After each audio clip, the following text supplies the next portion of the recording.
കൂടെ വന്നാൽ പിന്നെ നമുക്ക് ഒരു പ്രശ്നം നോക്കാനില്ല. കാര്യങ്ങൾ ഗംഭീരമാക്കി തരും കേട്ടോ. ആക്കി തരും. അതിനല്ലേ ഞാൻ എല്ലാ പണിയും കളഞ്ഞ് വന്നേക്കുന്നത് കേട്ടോ. അമ്മേ ഓക്കെ, നമസ്കാരം. കൂടെ ഉണ്ടാവണല്ലോ. ഇതിലൂടെ വച്ചിട്ട് എപ്പോഴും കയറുമ്പോഴും ഇറങ്ങുമ്പോഴും നമ്മുടെ പ്രവർത്തനം. ഓക്കെ, മാറിപ്പോരുത്.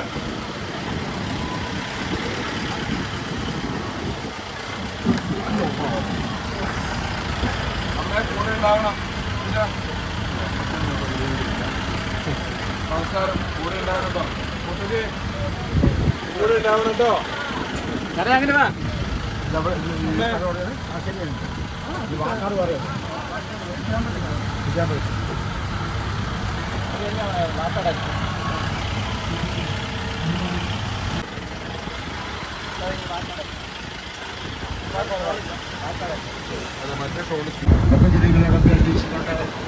വാഹനത്തിന്റെ തത്വവിധിനായി രമേശ് പിഷാരടി കടന്നു വരിക. പ്രിയമുള്ളവരെ, കലാ സാംസ്കാരിക രംഗങ്ങളിലൂടെ കേരളക്കര കീഴടക്കി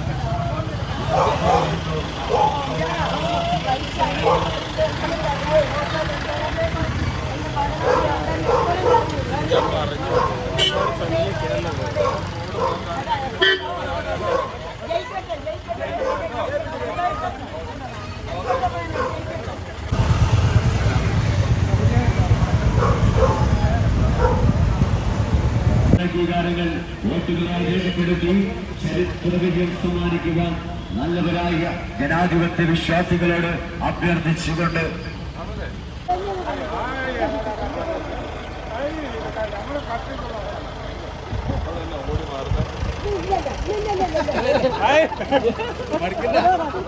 അതെന്താ പറ്റി? എന്താ ഓടുന്നത്?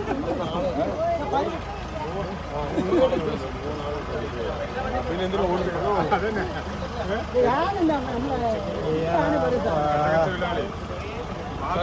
നമസ്കാരം. ഇല്ല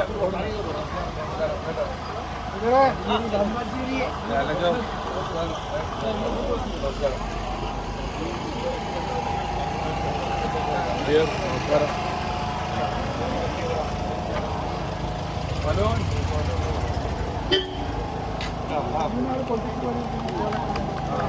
ഒന്ന് വിളിച്ചോക്കാം. ഞാൻ വിളിക്കാൻ ഇതൊന്ന് പോലെ വിളിച്ചോളൂ. ഞാൻ വന്ന് കണക്ട് ചെയ്തു.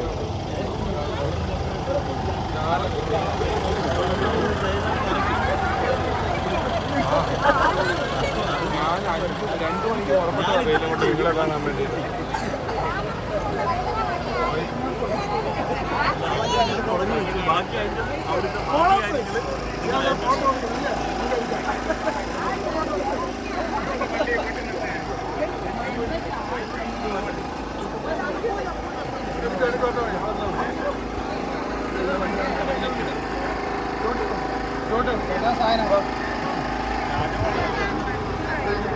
നമസ്കാരം. ഞാൻ ആരോ പുറപ്പെട്ടു.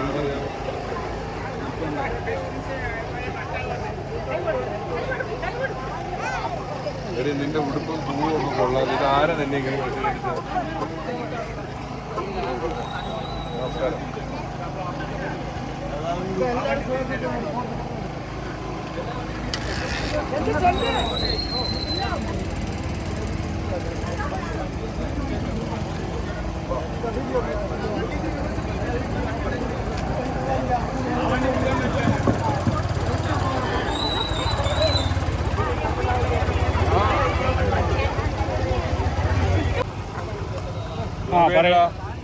എന്നെ കാണുമ്പോൾ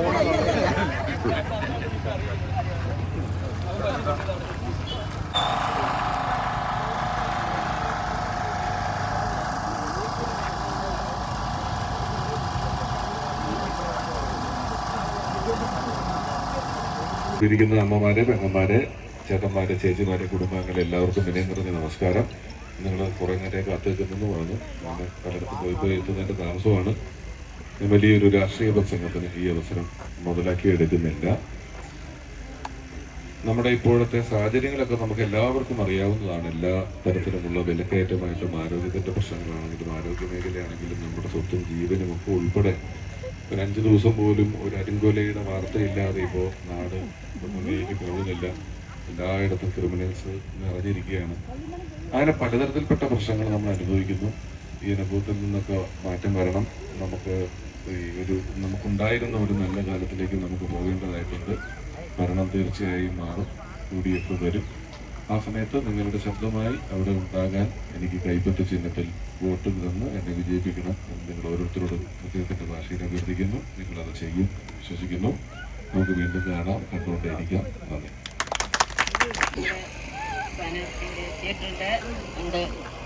രമേശ് പിഷാരടി അവർ അതേപോലെ തന്നെ ഈ കഴിഞ്ഞ 10 വർഷം ഞാനിവിടെ മെമ്പറായിട്ട് നല്ല രീതിയിലുള്ള വികസനങ്ങൾ തന്നെ നടത്തിയിട്ടുണ്ട്. നിങ്ങൾക്ക് എല്ലാവർക്കും നല്ല സഹായങ്ങൾ ചെയ്തതും അതുപോലെ ഇനിയും നമ്മുടെ മുൻ MLA-മാർ ചെയ്ത നമ്മുടെ വികസന പ്രവർത്തനങ്ങൾ ഇനിയും തുടർന്ന് നമ്മുടെ ഈ പാക്കാട് ഭാഗത്തും അതുപോലെ നമ്മുടെ പഞ്ചായത്തിൽ തന്നെ നമ്മുടെ ഈ 10-ാം വാർഡ് 11-ാം വാർഡ് എന്നീ പ്രദേശങ്ങളിൽ കൂടുതലുണ്ടാവണം എന്ന് മാത്രം പറഞ്ഞുകൊണ്ട് ഈ നമ്മുടെ സ്ഥാനാർത്ഥിക്ക് കൈപ്പത്തിയുടെ അടയാളത്തിൽ വോട്ട് ചെയ്ത് എല്ലാവരും ചെയ്ത് വിജയിപ്പിക്കണമെന്ന് മാത്രം പറഞ്ഞുകൊണ്ട് നിർത്തുന്നു. എല്ലാവർക്കും നന്ദി അറിയിച്ചുകൊണ്ട് നിർത്തുന്നു.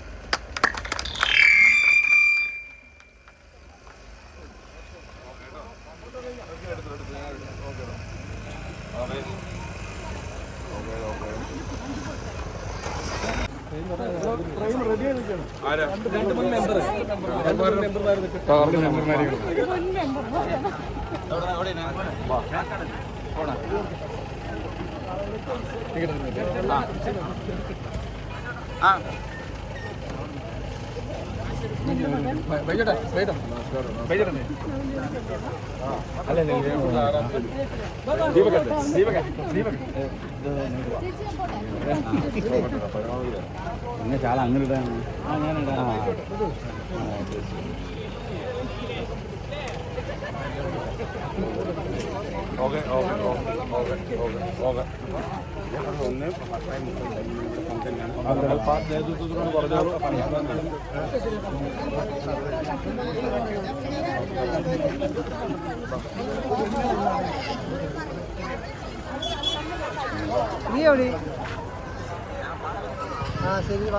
ഈ പ്രദേശത്തെ ജനാധിപത്യ വിശ്വാസികൾ നൽകിയ ഊഷ്മളമായ സ്വീകരണത്തിന് നന്ദിയും കടപ്പാടും അർപ്പിച്ചുകൊണ്ട് ഐക്യ ജനാധിപത്യ മുന്നണിയുടെ സാരഥി രമേശ് പിഷാരടി കടന്നു വരികയാണ്.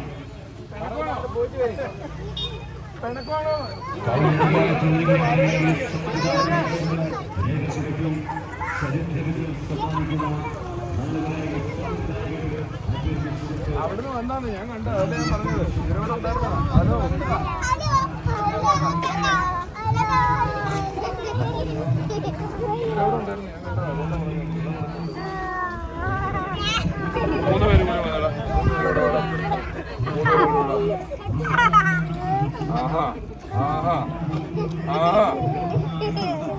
ഓക്കെ കേട്ടോ. അമ്മേ ഓക്കെ ചേട്ടാ ഓക്കെ അല്ലേ വരും കേട്ടോ. ഓക്കെ മോനെ 2 ഫോട്ടോ എടുത്തോനെ. വാ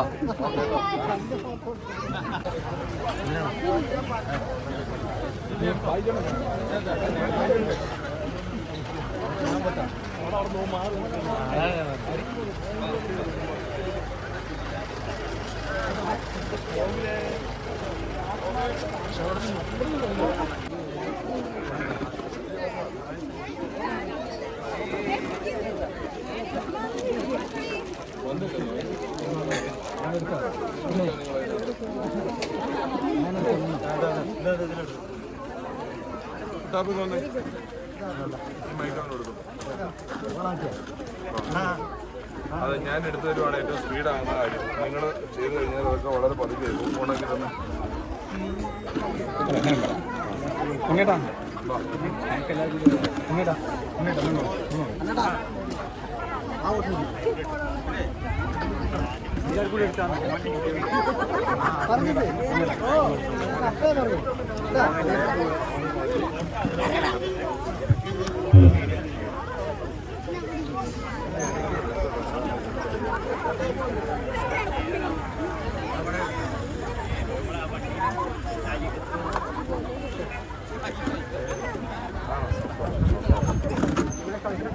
എല്ലാം ഓക്കെ അല്ലേ?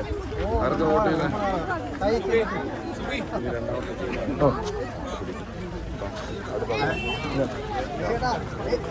എങ്ങനെയുണ്ട്? വാ.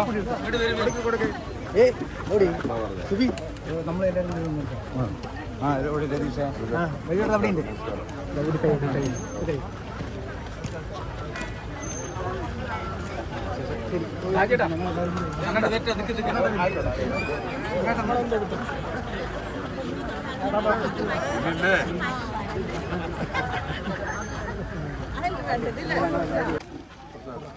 ഈ യോഗത്തിന് നന്ദി പ്രകാശിപ്പിക്കുന്നതിന് വേണ്ടി നമ്മുടെ സുധാചന്ദ്രൻ അവിടെ സ്നേഹമാണ്. നിങ്ങളൊരു 5 പേരുടെ ഫ്രണ്ട്സിന്റെ സംഘം വീതം വാ. ഒരു 5 പേരുടെ ഫ്രണ്ട്സ് സംഘം 5 പേര് 5 പേര് കുറഞ്ഞ ഫോട്ടോസ് എടുക്കില്ല കേട്ടോ. ഓക്കെ, 5 പേരുടെ സംഘങ്ങൾ വരും. 5 പേരുടെ സംഘങ്ങൾ വരും. വാ.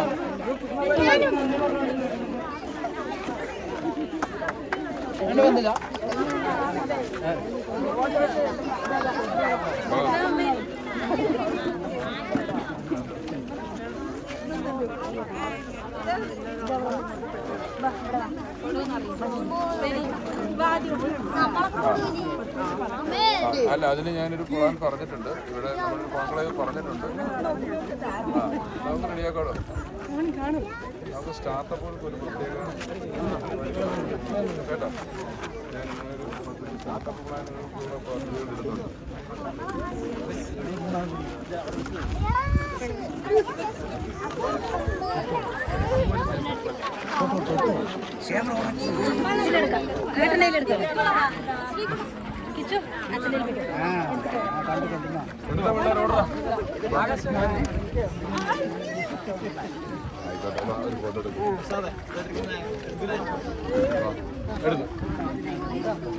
എടാ, നിങ്ങൾ 5 പേരില്ലാണ്ട് ഫോട്ടോ എടുക്കാൻ പറ്റില്ലല്ലോ. 5 പേര് വേണം ഒരു ഗ്രൂപ്പ്. ഇവന് ഫോൺ തരുമോ അപ്പൊ ഇനി? ആഹാ, അവളെ കരയിക്കണ്ട. അവള് ഇവിടെ ഈ ഫോട്ടോയിൽ പോയി. ഇവള് ഗുഡ് ഗേളാണ്. വേണ്ട, അവളെ കരയിക്കണ്ട. വാ ഇവിടെ നോക്ക്. മുത്തശ്ശി നല്ല അടിയിരിക്കുന്നത്. അവൻ എന്തിന്റെ കൊച്ചിനെ കരയിച്ചത്? ഞാനതിൽ ഇട്ടു.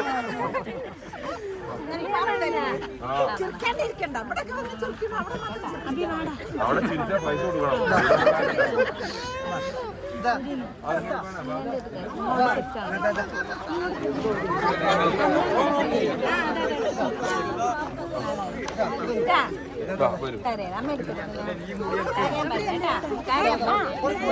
അമ്മൂമ്മേനെ വഴക്ക് പറയാട്ടോ അതിനെ കരയിച്ചേനെ.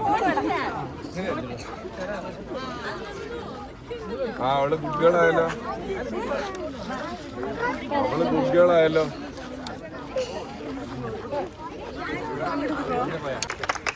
ഇവിടെ കൂടിയിരിക്കുന്ന നല്ലവരായ എല്ലാ കുടുംബാംഗങ്ങൾക്കും നമസ്കാരം. ഇവിടുത്തെ പ്രാദേശിക നേതൃത്വം, അതിൻ്റെ ഭാരവാഹികൾ, എത്ര മനോഹരമായി ഈ സ്വീകരണ പരിപാടി ഇവിടെ ഒരുക്കിയ മറ്റ് അതിനുവേണ്ടി ബുദ്ധിമുട്ടിയ ആളുകൾ, എല്ലാവരോടുമുള്ള നന്ദിയും ഈ അവസരത്തിൽ ഞാൻ അറിയിക്കുന്നു. നമ്മളിപ്പം ഒരു കുടുംബം പോലെ അല്ലെങ്കിൽ ഒരു കുടുംബമായിട്ട് ഇവിടെ കൂടിയിരിക്കുകയാണ്. കാഴ്ചപ്പുറപ്പിലായിട്ട് അതിൻ്റെ കുറച്ച് ഇന്നത്തെ രാഷ്ട്രീയ സാമൂഹിക സ്ഥിതിയെക്കുറിച്ചൊക്കെ പറഞ്ഞു. ഞാനും ഇനി കുട്ടികളും നിങ്ങളൊക്കെ ഇരിക്കുമ്പോൾ അത്രയും കേന്ദ്രം കേരളം എന്നൊക്കെ പറയുന്ന വിഷയങ്ങൾ ഒരുപാട് സംസാരിക്കുന്നില്ല. ഒന്ന്, അനുഭവിക്കുന്ന കാര്യങ്ങളെക്കുറിച്ച് നിങ്ങൾക്ക് വ്യക്തമായ ബോധ്യമുണ്ട്. നമ്മുടെ ഇൻഫ്രാസ്ട്രക്ചർ, ബിൽഡിങ്, റോഡ്, കെട്ടിടങ്ങൾ, അതൊക്കെ ഒരു വശത്ത് അവർ സംസാരിക്കുമ്പോഴും ഞാൻ എപ്പോഴും പ്രാധാന്യം കൊടുക്കുന്ന ഒന്ന് മനുഷ്യൻ എന്ന് പറയുന്ന ആൾക്കാണ്. മനുഷ്യരെ വളരെ വില കുറച്ച് കാണുകയും മനുഷ്യരുടെ ഒരു ആത്മാഭിമാനത്തെ ചോദ്യം ചെയ്യുന്ന രീതിയിലുള്ള വർത്തമാനങ്ങൾ പറയുകയും നമ്മളുടെ അവകാശങ്ങൾ നമുക്ക് തന്ന ശേഷം അത് നമുക്കെന്തോ ഔദാര്യം തന്നതായി അവതരിപ്പിച്ച് കാണിക്കുകയും ഒക്കെ ചെയ്യുന്ന രീതിയിലുള്ള ഒരു സാമൂഹ്യ സ്ഥിതിയിലാണുള്ളത്. കിറ്റ് വാങ്ങിച്ച് നക്കിയിട്ട് വോട്ട് ചെയ്തില്ല എന്ന് പറയുന്നു. അല്ലെങ്കിൽ ഇവർ യാത്ര ചെയ്ത് ബസ് മ്യൂസിയത്തിൽ കൊണ്ടുവച്ചാൽ നമ്മൾ ടിക്കറ്റ് എടുത്ത് കാണും എന്ന് പറയുന്നു. അങ്ങനെ പലതരത്തിൽ കേരളവും പലതരത്തിൽ, കേന്ദ്രത്തിൽ നിന്നാണെങ്കിൽ നമ്മളിവർ വലിയ വികസനത്തെക്കുറിച്ച് പറയുന്നുണ്ടെങ്കിലും അക്ഷരാർത്ഥത്തിൽ നമുക്ക് എന്താണ് കിട്ടിയത് എന്ന് നമ്മൾ ആത്മാർത്ഥമായിട്ട് ആലോചിച്ചിട്ട് രജിസ്ട്രേഷന്റെ വില കൂടിയിട്ടുണ്ട്, ഗ്യാസിന്റെ വില കൂടിയിട്ടുണ്ട്, ഗ്യാസ് കിട്ടാനില്ലാതായിട്ടുള്ള പ്രശ്നങ്ങൾക്കുള്ള പരിഹാരങ്ങൾ ഇവർ കാണുന്നില്ല. കേരളം 100% സാക്ഷരത നേടിയ ആദ്യത്തെ സംസ്ഥാനമാണ്. വിദ്യാഭ്യാസത്തിൽ മുന്നിലാണ്. ഇതെല്ലാം പല കാലങ്ങളിലുള്ള UDF ഗവൺമെന്റുകൾ കൃത്യമായ അളവിൽ കൊണ്ടുവന്നിട്ടുള്ളതാണ്. പക്ഷെ അതിനൊന്നും അന്നൊന്നും ഒരു PR വർക്ക്, ഇതൊരു കടമയാണ് എന്ന ബോധ്യമുള്ളത് കൊണ്ട് എല്ലാ ജംഗ്ഷനിലും ഉദ്ഘാടനങ്ങളും, ഒരു ട്രെയിനല്ലേ വന്നത്, നമ്മുടെ അതിനു മുമ്പ് ഈ നാട്ടിൽ ഓടിക്കൊണ്ടിരുന്ന എല്ലാ ട്രെയിനുകളും കോൺഗ്രസ് പാർട്ടി ഈ നാട്ടിലേക്ക് കൊണ്ടുവന്നിട്ടുള്ളതല്ലേ. ഇത്രയും പരസ്യം എന്തിനെങ്കിലും കിട്ടിയിട്ടുണ്ടോ? ഇപ്പോഴും നമുക്ക് പാലക്കാടിനെ സംബന്ധിച്ചിടത്തോളം ട്രെയിൻ യാത്ര വീണ്ടും ദുരിതമായിക്കൊണ്ടിരിക്കുന്ന അവസ്ഥയിലേക്ക് ക്യാൻസൽ ചെയ്യപ്പെടുന്ന സാഹചര്യങ്ങളാണുള്ളത്. അവിടെ ഗവൺമെന്റ് മാറും, UDF ഗവൺമെന്റ് വരും. ആ സാഹചര്യത്തിൽ നിങ്ങൾക്ക് വേണ്ടി സംസാരിക്കാൻ, നിങ്ങളുടെ ശബ്ദമാകാൻ നിയമസഭയിൽ ഞാനും കൂടെ ഉണ്ടാകുക എന്നതൊരു വലിയ ആവശ്യമാണ്. അതുകൊണ്ട് ഇവിടെ കൂടി നിൽക്കുന്ന ബഹുഭൂരിപക്ഷം ആളുകളും നമ്മളോടൊരു അനുഭാവമുള്ള നമ്മുടെ സ്വന്തം ആൾക്കാരാണ് എന്ന് ഞാൻ വിശ്വസിക്കുന്നു. അപ്പോൾ ഞാനൊരു വോട്ട് ചെയ്തു, അതോടെ എൻ്റെ കടമ തീർന്നു എന്ന് വിചാരിക്കാതെ ഓരോരുത്തരും ഞാനായി മാറണം, നമ്മൾ അധ്വാനിക്കണം, പല ആളുകളോട് പറയണം. അങ്ങനെ പറഞ്ഞുകൊണ്ട് നമ്മുടെ വോട്ട് കൂടുതലാക്കണം. വലിയ വിജയം നമുക്ക് മേടിച്ചു തരേണ്ടതായിട്ടുണ്ട്. ഇപ്പോഴും പറയുന്നത് പോലെ ഈ തെരഞ്ഞെടുപ്പിൽ ജയിച്ചു എന്ന വാക്ക് എനിക്ക് പറയാൻ പറ്റില്ല. ഞാൻ നല്ല ലളിതഗാനത്തിലൊക്കെയാണ് മത്സരിക്കുന്നതെങ്കിൽ ഞാൻ ഒറ്റയ്ക്ക് പാടാം, എനിക്ക് ജയിക്കാൻ നിങ്ങളെ കൊണ്ടൊന്നും ചെയ്യാൻ പറ്റത്തില്ല. ഞാൻ ഓട്ട മത്സരത്തിനാണെങ്കിലും ഞാൻ തന്നെ ഓടണം, നിങ്ങൾക്ക് ഒരു പരിപാടി നടക്കൂല. പക്ഷേ ഇലക്ഷൻ അങ്ങനെയല്ല, എനിക്ക് മത്സരിക്കാനേ പറ്റുള്ളൂ, ജയിക്കാൻ പറ്റില്ല, ജയിപ്പിക്കാൻ മാത്രമേ പറ്റുള്ളൂ. ജയിപ്പിക്കേണ്ട ഉത്തരവാദിത്വം നിങ്ങൾക്കാണ്, നിങ്ങളൊപ്പം ഉണ്ടാവും എന്ന് ഞാൻ വിചാരിക്കുന്നു. പിന്നെ ഈ സ്വീകരണം ഇങ്ങനെ നമ്മൾ പോകുമ്പോൾ പലയിടത്തും നല്ല വെയിലത്തൊക്കെ കുട്ടികളും അമ്മമാരും ഒക്കെ കാത്തിരിക്കുക. അപ്പോൾ ഓരോ ജംഗ്ഷനിലും നമ്മളെല്ലാവരുടെയും കൂടെ സെൽഫി എടുത്തിട്ട് അടുത്ത വശത്തേക്ക് പോകുമ്പോൾ അടുത്ത സ്ഥലത്ത് കാത്തിരിക്കുന്ന ആൾക്കാർ മുഴുവൻ അവശതയാവും. ഇപ്പം നമ്മൾ എടുക്കാതെ പോകണം നല്ലായിട്ട് പറഞ്ഞു. നമ്മളിപ്പം ഗ്രൂപ്പായിട്ട് കുറച്ചധികം ഫോട്ടോസൊക്കെ എടുക്കും അത്യാവശ്യമുള്ള ആളുകൾക്ക്. പിന്നെ ഞാൻ ഇവിടെ തന്നെ ഉണ്ടല്ലോ, അപ്പോൾ നമുക്കിനി വീണ്ടും കാണാം, വീണ്ടും ഫോട്ടോസ് എടുക്കാം, കണ്ടുകൊണ്ടേ ഇരിക്കാം.